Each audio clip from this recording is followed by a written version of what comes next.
First off, let me tell you a bit about myself. I'm a 22-year-old female who enjoys playing obscure and forgotten MMO games. I love being online, chatting with random people I encounter, but I never realized that I might encounter something like this. Due to recent events, I'll refer to myself as Ellen throughout the story because I don't want to make it worse. I also had to edit out the email addresses because the people who started sending to them started to DM me, telling me that they responded very weird stuff back. It started on a site where people are able to discuss and talk about a game called Meridian 59. I was in one of the chats when a person called Yalfaolio joined in on a conversation. It started nice and friendly. He stated that we had played together in Project Gorgon once and that he was pleasantly surprised to see me in the chat. Even though I couldn't recall his name, maybe because I played with so many people, I enjoyed the conversation we had, and after a while, I gave him my Discord tag. We parted ways after that, and he said to add me soon so we could play together in the future. The next morning, I saw a friend request in my Discord and saw that his Discord name was the same as the one in the chat yesterday. I added him, and after waving, he immediately came online. "Hey," his first message read. I responded with a hello back, and we started chatting again. After 15 minutes of polite conversation, I curiously asked him where his name came from. He didn't respond for a minute, but eventually, he told me that it was an anagram for something fun. He added the quotes himself. A bit weirded out, I didn't question him further and told him I was going to go and do something else, not specifying what that was or informing him further. He wasn't really happy about it but reluctantly said, "Fine." I started to find his behavior a bit weird but shrugged my shoulders and started to boot up a new MMO I discovered some time ago. After 3 hours of playing, it happened. I became a bit nervous, and my hair on my neck started to rise. As I was reading the in-game chat, a player called Yalfaolio joined the game. With such an obscure tag, I knew it could only be him again. I tried to calm myself down. It could be that this was just a coincidence and it was just a meaningless thing. But soon enough, he typed, "Hey Ellen," in the chat, and I just knew I was dealing with a stalker. Not responding to him, I blocked him on Discord and Steam and also made my socials private so if he went snooping around he couldn't find me. I had heard enough creepy stories to know what stalkers are like. A bit relieved I was safe again, I let out a sigh of relief. I was glad it was a minimal encounter, and I dealt with it before it went out of hand, or so I thought. Not even 5 minutes after blocking him, I got an email from a person called Redacted. It contained only 5 words but it was enough to make me really scared. "You made a big mistake." My blood went cold as I read it. I had no idea how he could have gotten my email as I use fake mail for most of my accounts. I didn't know how to deal with it or what to do anymore. None of the stories I had heard prepared me for this, and I felt a creeping fear that this guy was going to do something very bad. I emailed him back, saying that I blocked him for a reason and that he was seriously creeping me out, stating I would go to the police if he continued like this. I then proceeded to create a new main email account and deleting the old one. It was going to take me some time to change my email everywhere, but I wanted to get rid of this guy as quickly as I could. For a few days, nothing new happened. It seemed that he had lost his trail on me, and I prayed that he also wouldn't bother anyone else. After college, I went home and booted up my computer to be welcomed by a new mail. A mail to my new main mail account. I was nauseous immediately and felt sick to my stomach as my hands began to tremble. Redacted had sent me a mail. It read like this. "In shadows I dwell, an eternal dance with your fears.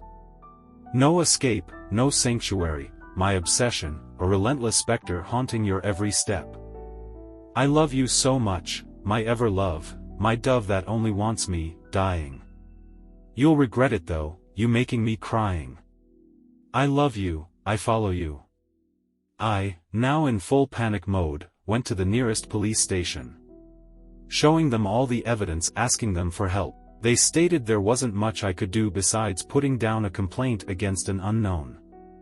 They told me to change my accounts again and to make sure I remained as safe as I could. When I got home again, I started crying.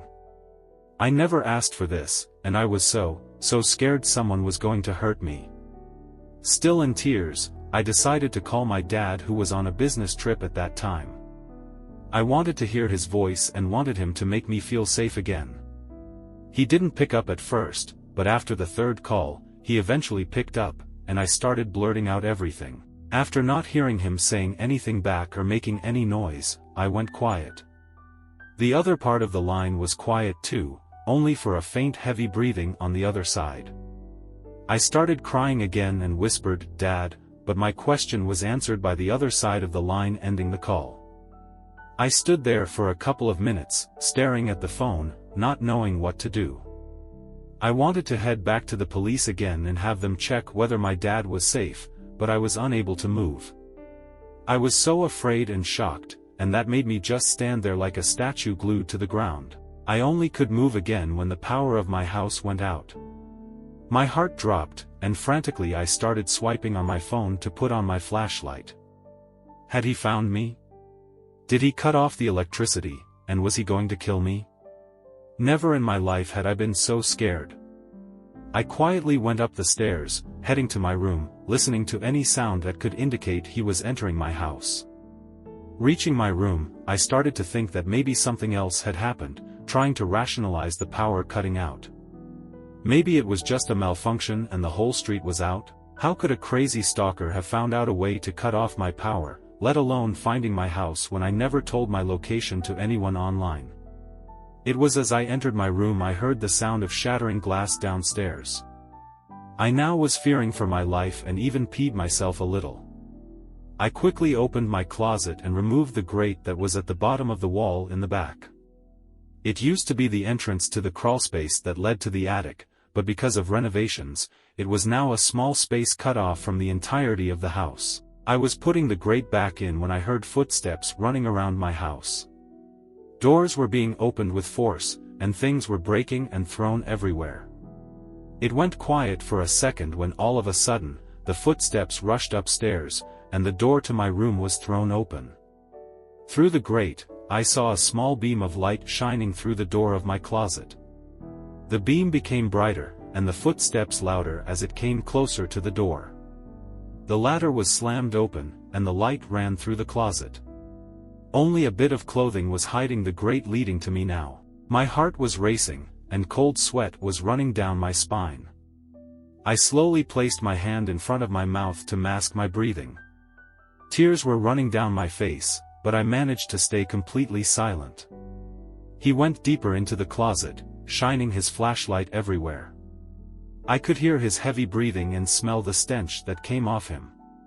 I could only see a little bit of him through the mix of grate and clothing, but I did manage to see something. He was large, very large. Wearing stained clothing with some stains looking like blood. In his left hand, he held a flashlight, and in his trembling right hand was a big, dull-looking, kitchen knife. He was now standing practically beside the grate, only the clothes on the clothes hanger were masking the top half of it. I was counting down the seconds before he found me when he made a blood-curdling scream and ran out of my closet, closing the doors behind him. He started frantically running around my house screaming my name and, "I love you, let me take care of you, my dove." It took 4 hours for him to calm down and give up. I heard him opening my front door and leaving. I started crying heavily from the trauma I just had lived through. It took some time for me to calm down a little and call the police. Comforting me, the responder told me a unit was on the way and told me to remain where I was. He stayed on the line till I could hear the sirens and then told me to remain strong before finishing the call. Hearing the sirens coming closer, I started opening the grate and started to climb out of my safe space. I couldn't believe that I was still alive and was thanking God when my closet doors were thrown open, and a man rushed at me. He grabbed me by the throat and slammed me against the wall. I could feel my blood being cut off to my head because of the grip, and in the darkness, I could see his big dark eyes looking at me, flashing his yellow rotten teeth in a wicked smile. "I've caught my dove," was what I heard when a knife was thrust into my stomach. My vision got blurry, and I started drifting away, losing consciousness. "I'll always be with you," was the last thing I heard before I passed out. I saw a big light when I opened my eyes. I thought I was in heaven, but when I opened them fully, I realized it was a hospital. I was hooked up to various life supports, and a bag with an unknown fluid went into my vein. A nurse came into my room and surprisingly said, "You're awake?" Soon after, a doctor and a police officer came into the room. The doctor told me I had been out for 3 days and was recovering from a stab wound to my stomach and the infection that followed it. He then nodded at the officer, and the officer started speaking. He stated that after I lost consciousness, the police arrived at my house and found me laying on the ground, bathing in my own blood. They called the ambulance, and because of a wonder, as he said, I survived. He told me that the person who had entered my home didn't leave any DNA behind, and even my throat was wiped clean by him to make sure nothing was left behind. The only thing they found was a note stating, "The 9th dove for my pen." I'm still in the hospital recovering. I don't know what to do next, but I wanted to write this to make everyone aware of this. Don't trust the people you meet online. He might be one of them.